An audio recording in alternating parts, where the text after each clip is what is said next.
All right, let's go through this so you guys can say that I'm wrong. If you haven't watched the previous video, go watch that. I've got a 1500 watt resistive heater. I'm taking readings at the cord end. I'm taking resistance readings right now. Here's my 9 ohms. And then I ran this, it got warm, and a resistive load, your resistance should increase as it gets hot. I showed you that my readings actually decreased, and I asked you guys why. Oh, it's a 1500 watt rated heater at 120 volts. Let's find our resistance. It's gonna be our voltage squared over our wattage. Voltage squared over our wattage to find our ohms.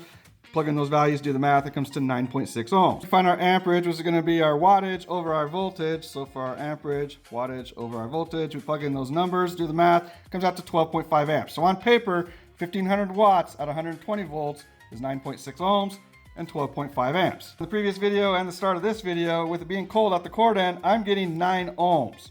So if we plug that value in, it comes out to 1600 watts. In the previous video, when I turned it on, it was reading 12.11 amps, and it was dropping the longer the heater ran. So in that video with it being hot, I was reading 5.2 ohms. So if we plug that value in, that would mean our heater is 2,769.23 watts and pulling 23.08 amps.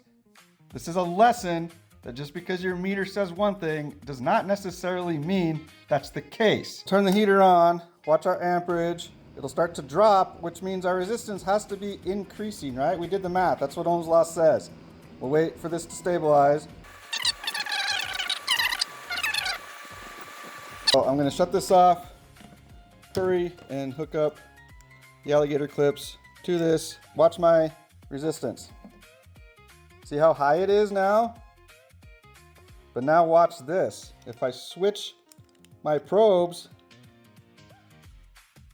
it's lower than that 9 ohms. So polarity in this case matters. We're always told to not take resistance readings on an energized circuit. When you set your meter to read resistance, it actually sends out a known current, which it then uses to calculate resistance. Don't believe me? Well, I've got my meter in series here. You can see I'm reading 0.2 milliamps.